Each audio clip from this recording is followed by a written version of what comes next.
से, जहां पर जनता टीवी की खबर का बड़ा असर देखने को मिला है। बता दें कि राय में टावर पर शख्स के चढ़ने का जो मामला सामने आया था, जनता टीवी की खबर का इस मामले में बड़ा असर देखने को मिला है। खबर दिखाने के बाद अब प्रशासन हरकत में आ गया है। मौके पर मुकीमपुर गांव बीडीपीओ पहुंच चुके हैं। पानी निकासी के समाधान का आश्वासन दिया है, भरोसा प्रशासन ने दिया है। आश्वासन पर टावर से राजेश नाम का शख्स अब नीचे उतर चुका है। ब्लॉक समिति मेंबर प्रवीण के पति है राजेश, जो कि इस मोबाइल टावर पर तिरंगा लेकर चढ़ गए थे। इन तस्वीरों में आप टीवी स्क्रीन पर देख सकते हैं कि ये राजेश नाम का युवक अब मोबाइल टावर से नीचे उतरता हुआ नजर आ रहा है। इससे थोड़ी देर पहले ये युवक टावर पर चढ़ा हुआ था।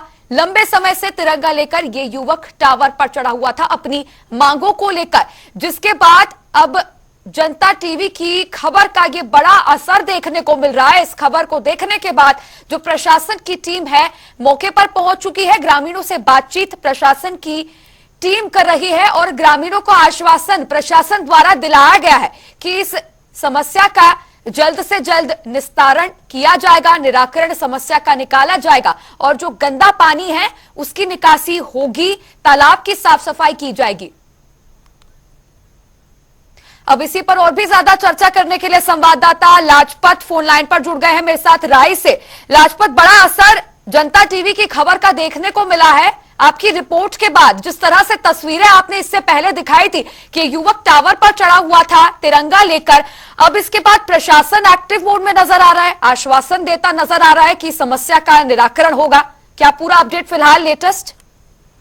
जी बिल्कुल, देखिए काफी बड़ी समस्या थी जो गांव की समस्या को लेकर एक ग्रामीण तिरंगा लेकर जो टावर पर चढ़ा, उसने तिरंगे को जब उस टावर पर बांधा, उसके बाद वो वहां पर बैठे तो इसके बाद प्रशासन की कहीं ना कहीं नींद जागी और प्रशासन मौके पर पहुंचा तो आश्वासन दिया है कि जो गंदे पानी की निकासी के लिए जो जोड़ है उसकी खुदवाई के लिए कहा गया है। अभी देखना यह होगा कि कब तक उसकी खुदवाई होती है, कब तक उसमें मशीनें आती हैं, लेकिन गांव जो है गांव ने पूरा साथ दिया है।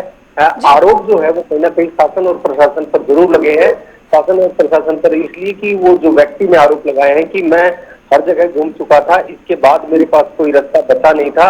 उसने चुनाव लड़ा था और उस चुनाव को मद्देनजर रखते हुए उसने कहा कि जिन लोगों ने मुझे वोट दी थी वो लोग मुझे कहते थे कि कोई विकास नहीं होता, तो उस बात को लेकर कहीं ना कहीं उसके अंदर गुस्सा कर सरकार और प्रशासन के खिलाफ तब वो टावर पर चढ़ा। तो अब कहीं ना कहीं देखना यही हुआ कि कब तक उसका समाधान होता है। जी बिल्कुल लाजपत, 2 दिन बाद फिर से इसी युवक ने टावर पर चढ़ने की चेतावनी दी है। यदि समस्या का निराकरण नहीं होता है तो क्या लगता है, अभी जो प्रशासन के अधिकारी मौके पर पहुंचे हैं, ग्रामीणों से बातचीत कर रहे हैं, आश्वासन तो दे रहे हैं कि काम पूरा हो जाएगा, समस्या सॉल्व हो जाएगी, लेकिन 2 दिन के अंदर अंदर क्या काम पूरा हो सकता है? क्या लगता है, क्योंकि 2 दिन बाद फिर से इस टावर पर चढ़ने की चेतावनी इस युवक ने दी है। देखिए, युवक की चेतावनी बनती भी है क्योंकि जब शासन और प्रशासन नहीं सुनता तो 2 दिन का समय उसने इसीलिए दिया है कि 2 दिन में अगर काम शुरू हो जाता है तो वो मान सकता है, लेकिन अन्यथा वो फिर से टावर पर चढ़ेगा। क्योंकि टावर पर आप समझ सकते हैं अपनी जिंदगी मौत को लेकर जब टावर पर कोई युवक गाँव की समस्या को लेकर चढ़ता है तो गाँव भी उसका समर्थन करता है। गाँव को बहुत बड़ा मायना मानना जा सकता है क्योंकि शासन और प्रशासन जब परेशान करता है जिस चुनाव को, तो वहां से उस अभी ताजा बात करें तो जो चुनाव था उस पर भी कहीं ना कहीं असर पड़ा है, आगामी चुनाव भी है उस पर भी असर पड़ेगा। शासन और प्रशासन को जरूर जागना होगा क्योंकि अभी जो बारिश का समय है, बारिश का समय भी नजदीक है और ऐसे में अगर बारिश होती है तो वो ओवरफ्लो होकर गाँव के अंदर जब गंदा पानी घुसेगा तो काफी बड़ी समस्या होगी। इस बात को लेकर चिंतित व्यक्ति ने जब टावर पर चढ़ा तो प्रशासन नींद से जागा और पहुंचा मौके पर। अब देखना यही होगा कि गांव कितना साथ उस व्यक्ति का देता है। 2 दिन के बाद फिर से उसने चेतावनी दी है, गांव कितना उसके साथ रहता है, कितना उसके साथ रहकर काम करवाता है, ये आने वाला वक्त बताएगा। अगर जैसे जेसीबी है, पोपलाइन है, जो मशीनगिरी है, अगर वो गांव के जोड़ के लिए काम करते हैं तो गांव उसका साथ देगा और बड़ा कोई फैसला ले सकते हैं।